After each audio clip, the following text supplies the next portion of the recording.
السلام علیکم viewers, welcome to my YouTube channel Urdu edition. Please subscribe the channel. Urdu مزہ episode number 23 part 3.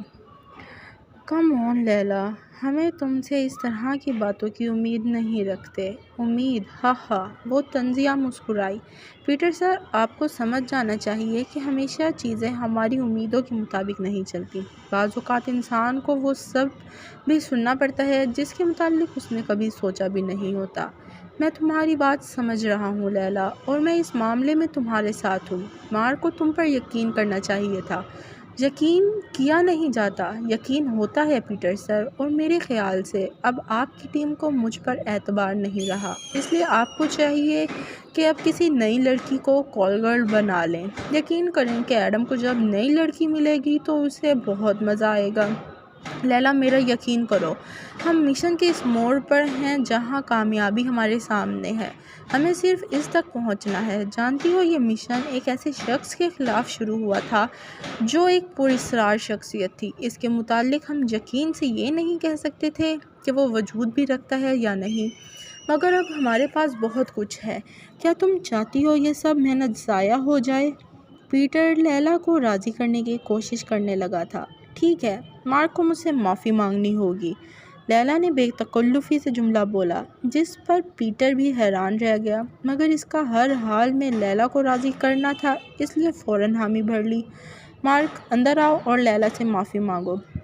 Peter نے وہیں سے آواز لگائی اور مارک دبے پاؤں اندر آ گیا. لیلا، آئی ایم سوری، مجھے تم پر شک نہیں کرنا چاہیے تھا. مارک آہستگی سے مخاطب ہوا. اسے بالکل بھی ٹھیک نہیں لگ رہا تھا کہ وہ ایک انٹیلی جنس آفیسر ہوتے ہوئے کسی عام ایجنٹ سے معافی مانگے، مگر پھر بھی اسے سینئر کا حکم ماننا تھا. لیلا جو رخ موڑے کھڑی تھی وہ کہاں اتنی پرخوش ہونے والی تھی.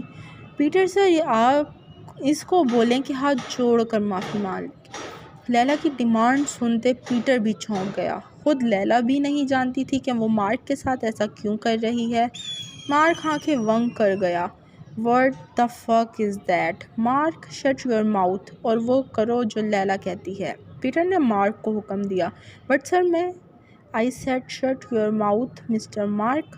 پیٹر غصے سے اسے ٹوک گیا اور دوبارہ حکم دیا کہ وہ لیلا سے ہاتھ جوڑ کر معافی مانگے.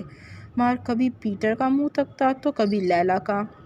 اسے اپنے کانوں پر یقین نہیں آ رہا تھا کہ وہ جس لڑکی کو وہ خود لایا تھا اور اس نے خود ٹریننگ دے کر یہاں پہنچایا تھا، وہ آج اسے یہ ڈیمانڈ کر رہی تھی. مارک، کیا تمہیں سنائی نہیں دیا کہ میں تمہیں کیا حکم دے رہا ہوں؟ پیٹر کے زوردار لہجے نے مارک پر ذہنی تشدد کی انتہا کر دی تھی. اگر لیلا کے سامنے ہاتھ جوڑنے کے بجائے مارک کو مرنے کا آپشن بھی دیا جاتا تو وہ زیادہ مناسب سمجھتا تھا، مگر یہاں کوئی آپشن نہیں تھی.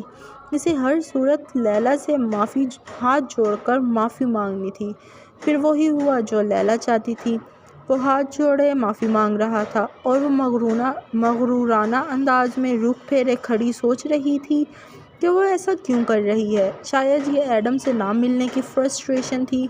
پیٹر سے آئندہ یہ شخص مجھ سے کوئی سوال نہیں کرے گا، لیلا نے شرط رکھتے ہوئے مشن میں واپس آنے کی حامی بھر لی تھی. مزید کچھ دن گزرے اور وہ پھر وقت آ گیا جب ایک کالی گاڑی لیلا کو لینے استنبول کی اسی مشہور سڑک پر پہنچی تھی جو دریائے فاسفورس کے ساتھ چلتی تھی. گاڑی میں سوار ہوتے ہوئے لیلا کی خوشی کی انتہا نہیں تھی، مگر اس خوشی کا خمار تب اترا جب وہ گاڑی اسے ایڈم کے پاس لے جانے کی بجائے کسی اور جگہ لے گئی تھی، جہاں جاتے ہی لیلا کا استقبال منہ پر پڑنے والے گھونسوں سے کیا گیا تھا. جب تک اسے سمجھ آتی کہ وہ کہاں سے، تب تک اس کے چہرے پر مار مار کے بے ہوش کر دیا گیا تھا. Please viewers, subscribe the channel, press the bell icon, like video, do comments and share with your friends. Thank you.